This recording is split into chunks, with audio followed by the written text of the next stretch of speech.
¿Puede un cristiano vestirse de Santa Claus solo para las fotos de familia? Mi esposo es un terque y no quiere dejar su tradición. ¿Qué puedo hacer? Mi esposo ve pornografía y me trata mal. ¿Qué puedo hacer? ¿Es pecado no tener hijos? ¿Puede un divorciado volverse a casar? Este es otro episodio de Conversaciones sobre liderazgo y la iglesia.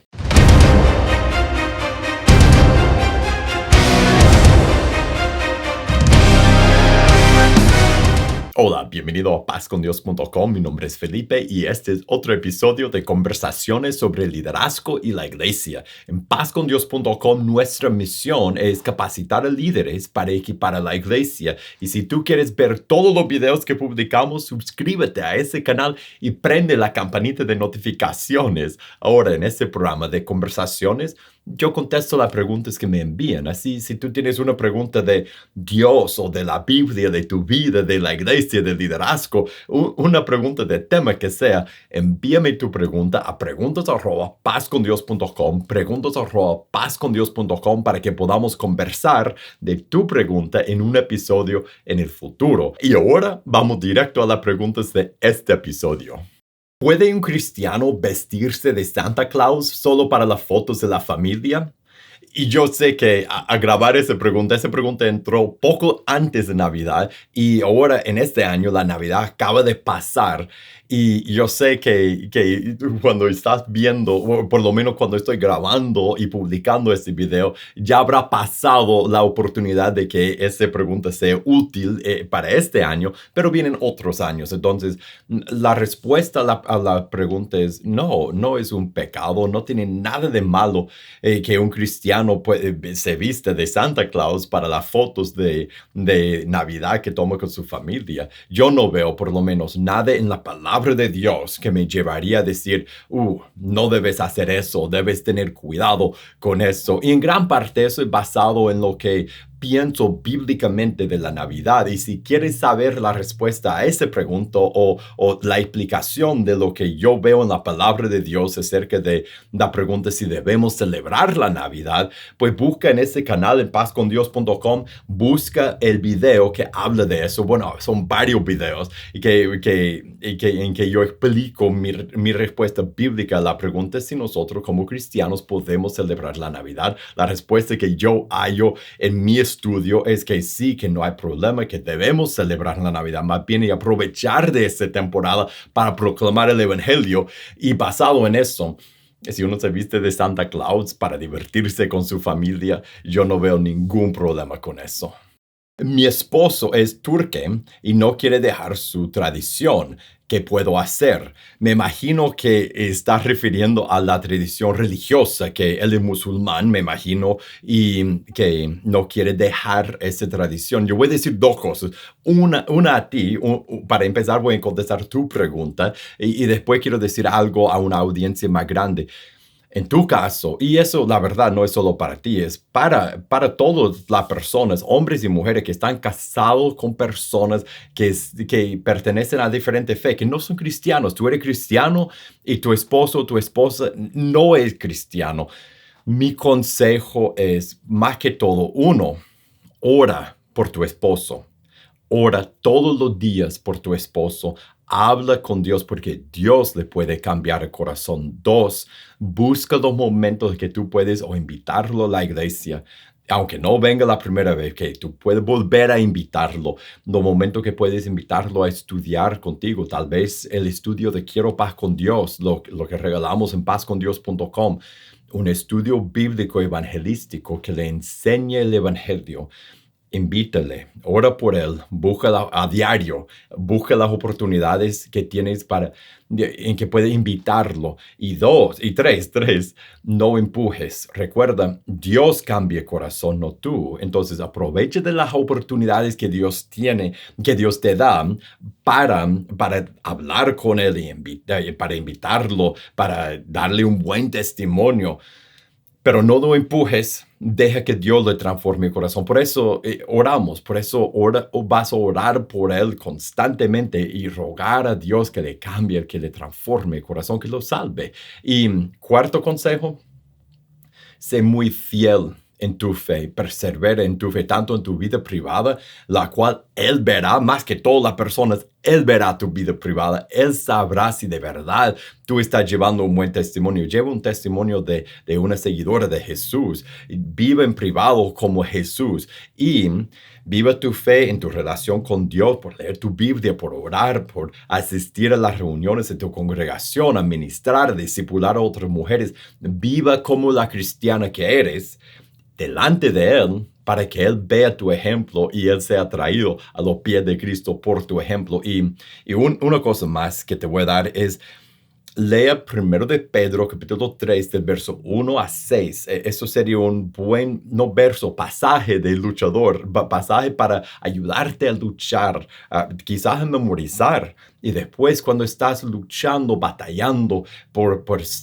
dar el ejemplo y por orar por él y por mantenerte fiel y conectada en tu matrimonio a pesar de la diferencia de la religión. Mire, usa ese pasaje, recuérdalo, léelo, empezar a decirlo de memoria en tu mente. Usa ese pasaje para luchar, para ser la esposa que tú debes de ser y reflejar a Jesús a tu esposo, y con el tiempo ser la persona que Dios usará para traer a tu esposo a los pies de Cristo. Y mi consejo para todos, especialmente, bueno, no para todos, para los que no están casados y en ese momento están en una relación de noviazgo o de atracción, quizás ni noviazgo, que solo está atraído a una persona que no es cristiana y tú eres cristiano, o están en una relación de novios con una persona que no es cristiana y tú eres cristiano. Huya de esa situación, porque en esa pregunta vemos una de las grandes razones que Dios dice a sus hijos antes de que se casen, que no se casen con personas que no comparten tu fe. Y si estás en esa relación, no hay juicio. Si ya estás casado, no hay juicio, no hay condenación, pero sí hay palabras de advertencia para los que no han entrado en esa relación, a no entrar, a obedecer a Dios y solo casarte con alguien que va a estar en yugo igual contigo, alguien que ame a Jesús sobre todas las cosas, una persona que puede compartir tu vida de entrega a Jesús. Mi esposo ve pornografía y me trata mal. ¿Qué puedo hacer?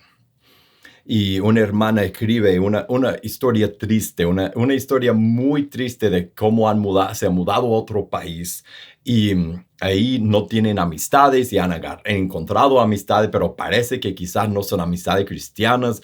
Y su esposo ha entrado, dice, ha vuelto a la pornografía, entonces tenía antes ese hábito y ha vuelto a eso y la trata mal, la reclama, la trata mal y no sabe qué hacer. Más que todo, lo que debes hacer, algo para ti, algo para tu esposo, lo que debes hacer para ti es busca tu refugio en Dios. Lea los salmos. Cada día habla con Dios y lea tu Biblia.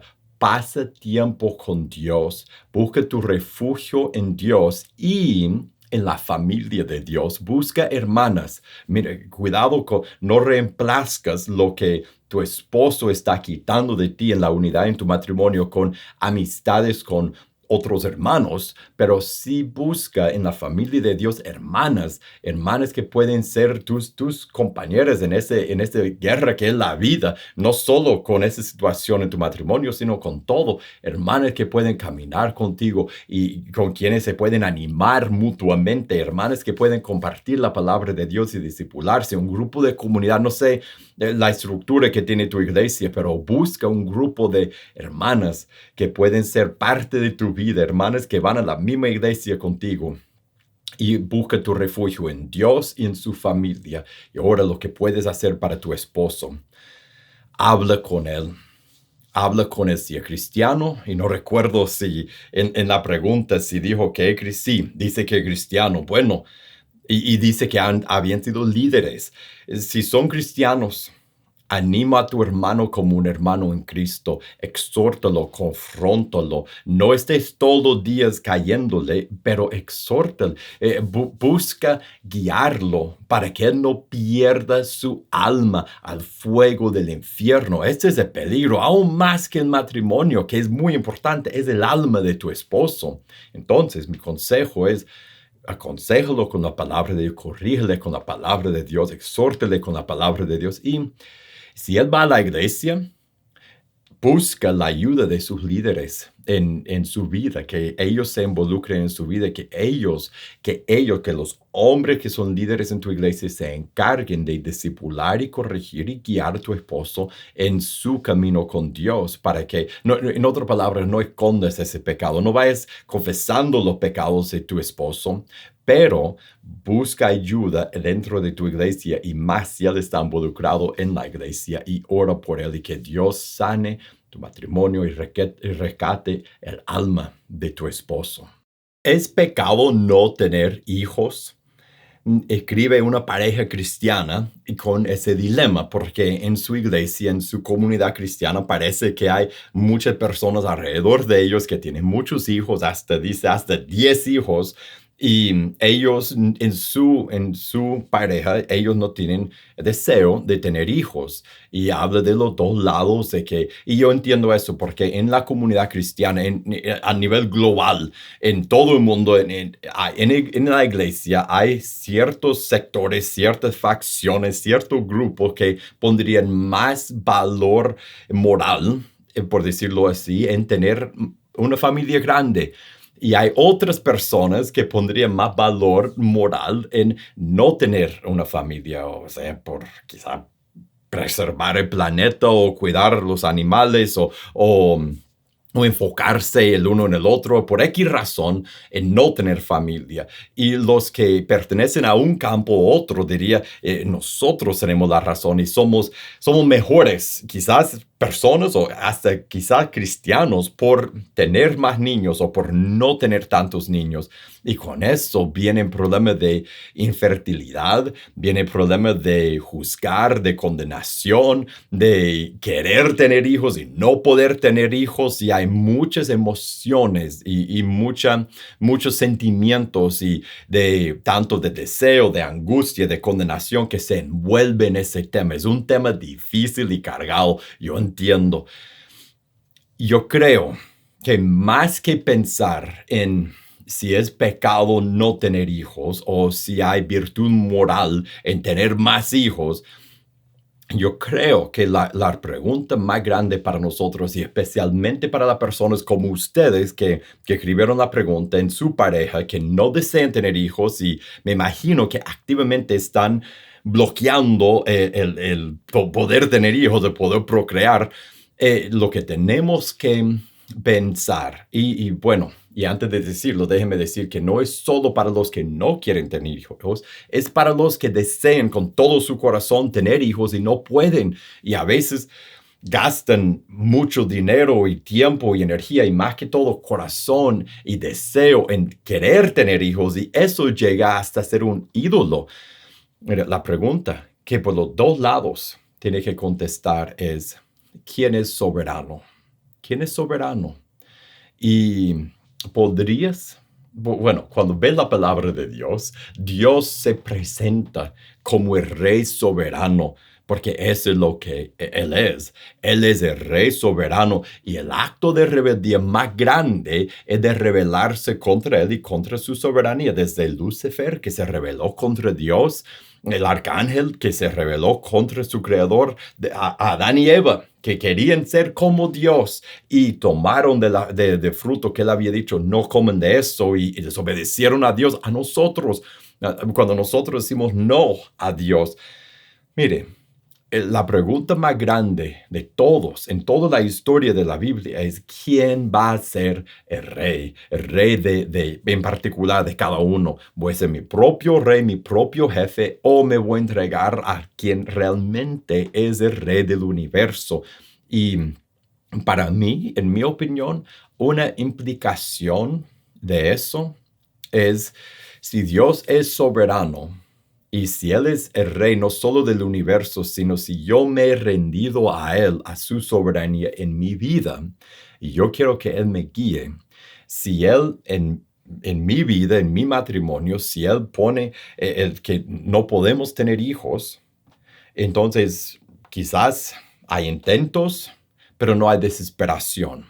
Hay deseo de procrear si Dios pide, si Dios lo conceda, y hasta oraciones y peticiones, pero no esa desesperación de a la fuerza hacer nuestra voluntad, porque eso es lo que queremos cuando Dios aparentemente ha dicho por el momento no. Y por el otro lado, en el matrimonio, cuando Dios ha dicho sí, yo siento que es quitarle la soberanía de su mano, decir, nosotros vamos a activamente bloquear, prevenir algo. Si Dios ha abierto la matriz de una mujer en una pareja, y una pareja podría tener hijos, y la pareja dice, no, nosotros vamos a, con nuestra soberanía, tomar la decisión que con pastillas o contracepción, de la forma que sea, vamos a bloquear a la soberanía de Dios. Yo siento que eso se convierte en, o mejor dicho, es rebeldía contra Dios, en no ponerlo en su mano. Ahora, cada pareja tiene que llegar a la conclusión para ellos mismos, con su fe, con su deseo, en su relación con Dios. Pero mi consejo es, por lo que veo en la palabra de Dios, de la soberanía de Dios, deja tu fertilidad, deja tu procreación, deja tu familia en manos de Dios, deja que Dios decida. Y si Él decide darle 10 niños, qué bueno. Y si dejan su procreación, sus hijos en la mano de Dios, y Él decide darles 0 o 2 o 3 o 1, bendito sea Dios, Él es el Rey y Él sabe lo que necesitamos, y lo que Él quiere para nosotros más que nosotros mismos. Entonces, para mí no es asunto tanto de ni si podemos o no podemos, debemos o no debemos, sino es un asunto de soberanía, y debemos rendirnos a la soberanía de Dios. ¿Puede un divorciado volverse a casar? Y yo quería, los que siguen este canal sabrán que esa es una pregunta que sale a menudo, casi en cada episodio, no en cada episodio, pero casi en cada episodio de conversaciones, de una forma u otra, sale esa pregunta. Yo quería enfatizar en la respuesta a la pregunta hoy, algo que para mí es sumamente importante. En la pregunta, el hermano que hace la pregunta dice, algunos pastores opinan que sí, otros que no. Y con sinceridad dice, ¿cuál sería para usted y su equipo de trabajo su veredicto para este caso? Y después dice lo más importante, ¿cuáles serían las bases bíblicas que lo sustentan de acuerdo a su respuesta? Y ahí encontramos lo que realmente es importante. No es... Yo estoy de acuerdo. Hay pastores en el mundo que muchos dicen sí, muchos dicen que no, muchos dicen una variedad de opiniones, y no solo entre los pastores, entre los líderes y entre los cristianos y los miembros. Hay muchas opiniones cuando uno saca esa pregunta. Y no importa la opinión de nadie. Lo único que importa es lo último que dijo en esa pregunta, cuáles son las bases bíblicas. Y ese debe ser lo que nos guíe en nuestra respuesta a esa pregunta. Si estás preguntando por ti mismo, o si estás preguntando porque quieres aconsejar a alguien, a un hermano o una hermana que quiere volverse a casar y no sabe lo que la palabra de Dios dice, lo único que importa no es lo que dice un hombre, es lo que dice la palabra de Dios. Esa es nuestra guía, es nuestra autoridad. Entonces, para esa pregunta y para todo, pero especialmente para esa pregunta, desarrollemos la mentalidad de que veremos lo que la palabra dice, tomaremos nuestra decisión basado en eso. ¿Y qué es lo que la Biblia dice? Le voy a dar algunas referencias en Mateo capítulo 5 del 27 a 32, en Mateo 19 del 1 a 10. Si vas a Marcos, en Marcos 10, del 1 a 12, Lucas 16, 18, el 1 de Corintios, capítulo 7. Cuando uno ve lo que la palabra de Dios dice, Malaquías, capítulo 2, es que Dios hizo, si vas a estos versos, lo que verás es que Dios hizo el matrimonio, Dios une a la pareja en una sola carne, y el divorcio es un pecado y el volverse a casar, quizás con una poca excepción, unos pocos casos de excepción, es un pecado.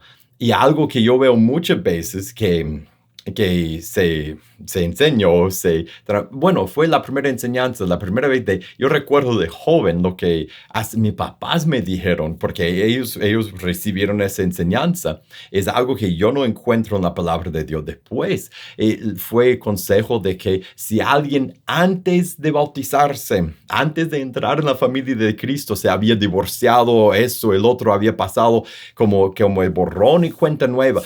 Borrón y cuenta nueva, cuando uno se convierte es con sus pecados y el castigo de sus pecados, pero no con las consecuencias del estado de vida en que se encuentra. Y una de esas consecuencias bíblicamente es si uno ha estado casado, divorciado, ya según la voluntad de Dios, no se puede volver a casar. Entonces, no bases lo que enseñas o lo que vas a practicar en lo que yo acabo de decir.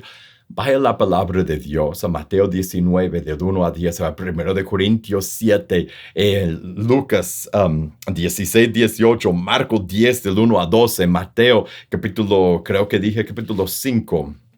Encuéntrenlo.